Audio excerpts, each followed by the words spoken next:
ओम गंग गणपतये नमः। जय श्री कृष्ण। दोस्तों, व्रत के साथ में कथा अवश्य सुने। कथा के बगैर व्रत अधूरा होता है। चलिए कथा का श्रवण करते हैं। द्वापर युग में महिष्मती नगरी में महिजीत नाम के एक प्रतापी राजा रहते थे। वे पुण्य कर्म करने वाले और अपनी प्रजा को अच्छे से पालन पोषण करने वाले राजा थे। लेकिन उनकी कोई संतान नहीं थी, जिससे उन्हें राजमहल का वैभव अच्छा नहीं लगता था। वेदों में संतानहीन व्यक्ति का जीवन व्यर्थ माना गया है और संतान विहीन व्यक्ति द्वारा पितरों को दिया गया जल पितृगण गर्म जल के रूप में ग्रहण करते हैं। यही सोचकर राजा महिजीत के जीवन का बहुत समय व्यतीत हो गया। पुत्र प्राप्ति के लिए उन्होंने कई दान यज्ञ आदि करवाए, लेकिन फिर भी उन्हें संतान नहीं मिली। एक बार राजा ने विद्वान ब्राह्मणों और प्रजाजनों से इस विषय पर परामर्श किया। राजा ने कहा, हे ब्राह्मणों तथा प्रजाजनों, मेरी कोई संतान नहीं है। अब मेरी क्या गति होगी? मैंने अपने जीवन में कोई पाप नहीं किया, अपनी प्रजा का पुत्रवत पालन किया और धर्म का हमेशा पालन किया। फिर भी मुझे अब तक पुत्र क्यों नहीं प्राप्त हुआ? यह सुनकर विद्वान ब्राह्मण ने कहा, हे महाराज, हम लोग इस समस्या का हल ढूंढने की पूरी कोशिश करेंगे। ऐसा कहकर सभी लोग राजा के मनोरथ की सिद्धि के लिए ब्राह्मणों के साथ वन में चले गए। वन में उन्हें एक श्रेष्ठ मुनि के दर्शन हुए, जो निराहार रहकर अपनी तपस्या में लीन थे।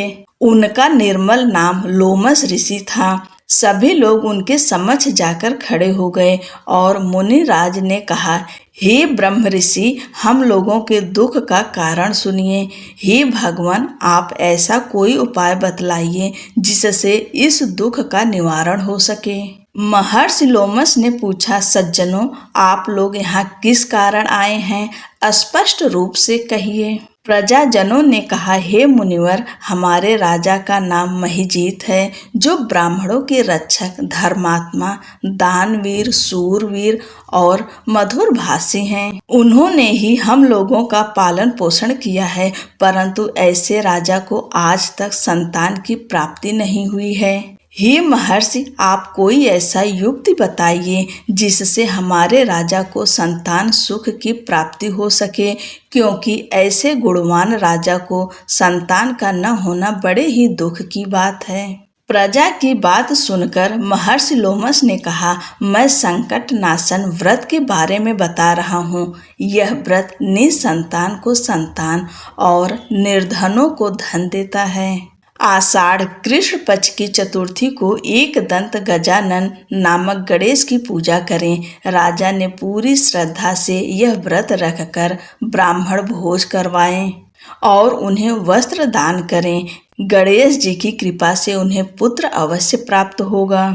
महर्षि लोमस की बात सुनकर सभी लोग उन्हें दंडवत प्रणाम करके नगर में लौट आए और उन्होंने राजा को महर्षि लोमस द्वारा बताए गए उपाय के बारे में बताया। प्रजाजनों की बात सुनकर राजा बहुत प्रसन्न हुए और उन्होंने श्रद्धा पूर्वक गणेश चतुर्थी का व्रत किया।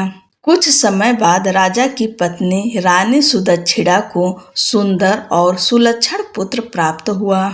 श्री कृष्ण जी कहते हैं कि इस व्रत का ऐसा ही प्रभाव है, जो व्यक्ति इस व्रत को करता है उसे समस्त सांसारिक सुख प्राप्त होते हैं। बोलो गणपति महाराज की जय।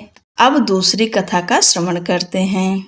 एक समय की बात है कि भगवान विष्णु का विवाह लक्ष्मी जी के साथ निश्चित हो गया।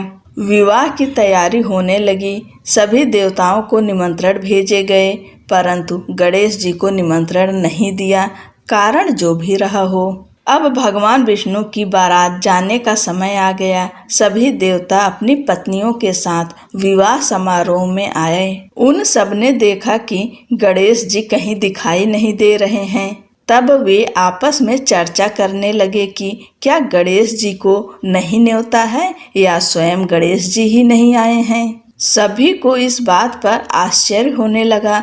तभी सबने विचार किया कि विष्णु भगवान से ही इसका कारण पूछा जाए। विष्णु भगवान से पूछने पर उन्होंने कहा कि हमने गणेश जी के पिता भोलेनाथ महादेव को न्योता भेजा है। यदि गणेश जी अपने पिता के साथ आना चाहते तो आ जाते, अलग से न्योता देने की कोई आवश्यकता भी नहीं थी। दूसरी बात यह है कि उनको 1.25 मन मूंग, 1.25 मन चावल, 1.25 मन घी और 1.25 मन लड्डू का भोजन दिन भर में चाहिए। यदि गणेश जी नहीं आएंगे तो कोई बात नहीं, दूसरे के घर जाकर इतना सारा खाना पीना अच्छा भी नहीं लगता। इतनी वार्ता कर ही रहे थे कि किसी ने एक सुझाव दिया, यदि गणेश जी आ भी जाएं तो उनको द्वारपाल बनाकर बैठा देंगे कि आप घर की याद रखना। आप तो चूहे पर बैठकर धीरे धीरे चलोगे तो बारात से बहुत पीछे रह जाओगे। यह सुझाव भी सबको पसंद आ गया। भगवान विष्णु ने भी अपनी सहमति दे दी। होना क्या था कि इतने में गणेश जी वहां आ पहुँचे और उन्हें समझा बुझाकर घर की रखवाली करने बैठा दिया। बारात चल दी। तब नारद जी ने देखा कि गणेश जी तो दरवाजे पर ही बैठे हुए हैं, तो वे गणेश जी के पास गए और रुकने का कारण पूछा। गणेश जी कहने लगे कि विष्णु भगवान ने मेरा बहुत अपमान किया है। नारद जी ने कहा कि आप अपनी मूषक सेना को आगे भेज दें तो वह रास्ता खोद देगी, जिससे उनके वाहन धरती में धंस जाएंगे। तब आपको सम्मान पूर्वक बुलाना पड़ेगा। अब तो गणेश जी ने अपनी मूषक सेना जल्दी से आगे भेज दी और सेना ने जमीन पोली कर दी। जब बारात वहां से निकली तो रथों के पहिए धरती में धंस गए। लाख कोशिश करें परंतु पहिए नहीं निकले। सभी ने अपने अपने उपाय किए परंतु पहिए तो नहीं निकले, बल्कि जगह जगह से टूट गए। किसी की समझ में नहीं आ रहा था कि अब क्या किया जाए। तब तो नारद जी ने कहा, आप लोगों ने गणेश जी का अपमान करके अच्छा नहीं किया। यदि उन्हें मना कर लाया जाए तो आपका कार्य सिद्ध हो सकता है और यह संकट टल सकता है। शंकर भगवान ने अपने दूत नंदी को भेजा और वे गणेश जी को लेकर आए। गणेश जी का आदर सम्मान के साथ पूजन किया। तब कहीं रथ के पहिए निकले। अब रथ के पहिए निकल गए परंतु वे टूट फूट गए तो उन्हें सुधारे कौन। पास के खेत में खाती काम कर रहा था, उसे बुलाया गया। खाती अपना कार्य करने के पहले श्री गणेशाय नमः कहकर गणेश जी की वंदना मन ही मन करने लगा। देखते ही देखते खाती ने सभी पहियों को ठीक कर दिया। तब खाती कहने लगा कि हे देवताओं, आपने सर्वप्रथम गणेश जी को नहीं मनाया होगा और न ही उनकी पूजन की होगी, इसलिए तो आपके साथ यह संकट आया है। हम तो मूर्ख अज्ञानी हैं, फिर भी पहले गणेश जी को पूजते हैं, उनका ध्यान करते हैं। आप लोग तो देवतागण हैं, फिर भी आप गणेश जी को कैसे भूल गए। अब आप लोग भगवान श्री गणेश जी की जय बोलकर जाएं तो आपके सब काम बन जाएंगे और कोई संकट भी नहीं आएगा। ऐसा कहते हुए बारात वहां से चल दी और विष्णु भगवान का लक्ष्मी जी के साथ विवाह संपन्न करा के सभी सकुशल घर लौट आए। हे गणेश जी महाराज, आपने विष्णु को जैसा कारज सारियो ऐसा कारज सबको सिद्ध कर जो। बोलो गजानन भगवान की जय।